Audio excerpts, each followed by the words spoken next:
So the incidental pancreatic cyst, it's one of those findings that's popping up on scans more and more, and honestly, it can bring a lot of uncertainty. What do you do next? Well, today we're going to build a clear, confident pathway to help you turn that uncertainty into decisive clinical action. Let's dive in. Okay, picture this. You get that call from radiology. Hey, we found an incidental 4-centimeter pancreatic cyst on that CT you ordered. And with imaging getting so good, this is happening all the time. Your mind immediately jumps to that one big question. Is this cancer? And right after that, okay, what's my next move? That's the critical clinical question, and that's exactly what we're going to build a framework for today. All right, so where do we even start? Well, the first, and I mean the most critical step, is figuring out this cyst's malignant potential. The way we do that is by classifying it into one of two major categories. Is it mucinous or is it non-mucinous? This single distinction is the foundation of your entire management plan. Seriously, everything else we do hinges on this one decision.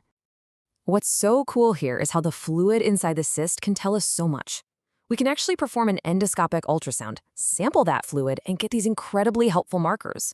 So, take a pseudocyst, which, is basically just a pocket of fluid left over from something like pancreatitis. It's going to have super high amylase because it's connected to the pancreatic ducts, but low CEA since it's not a real tumor. Now, contrast that with a mucinous cystic neoplasm, or MZN. These have high malignant potential, and that's why we see a high CEA level, that classic tumor marker. Same story for IPMNs, another high-risk lesion.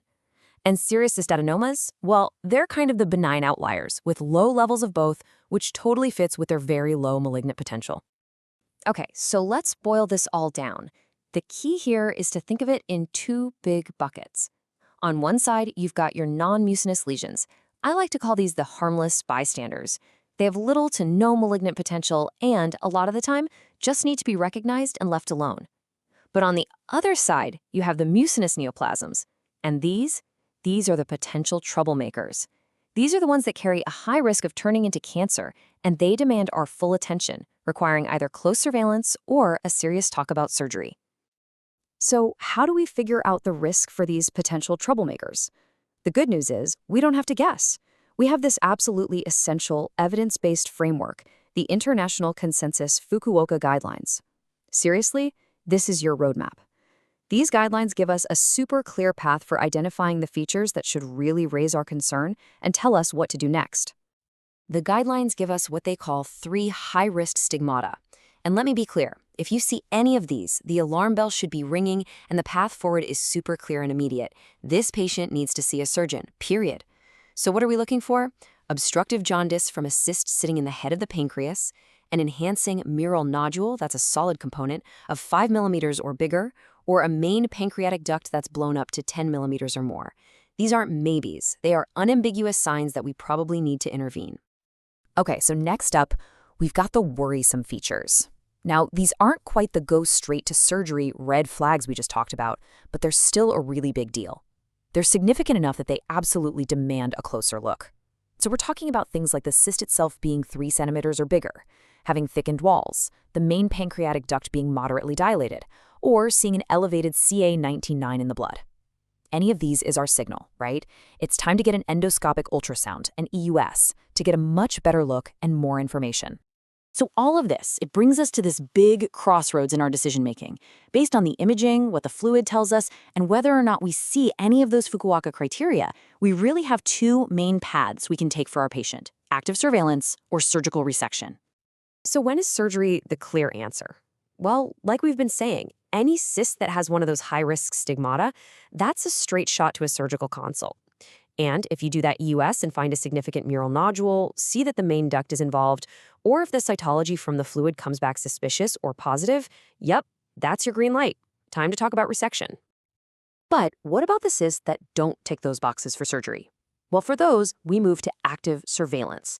And I really want to emphasize that word active. This is not a passive, let's just wait and see kind of thing. No way.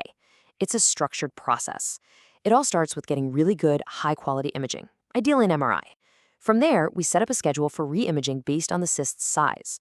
We keep this up as long as it's stable, but we're always ready to jump back in and reevaluate with an EUS if that thing starts to grow or if any new worrisome features pop up. Look, the big takeaway here is this. Having a structured approach, a real pathway like this one, is what turns that initial anxiety, that uh-oh moment when you get the call, into real clinical confidence. You classify the cyst, you apply the Fukuoka guidelines, and you make a solid, well-reasoned decision between surgery and surveillance. That's how you navigate this common challenge and make sure your patient gets the best possible outcome. And hey, let me leave you with one last thing to think about. As our imaging tech gets better and better, we're just going to keep finding more of these incidental cysts. The real challenge for us as clinicians is going to be this. Are we going to get smart enough to confidently leave more of these alone?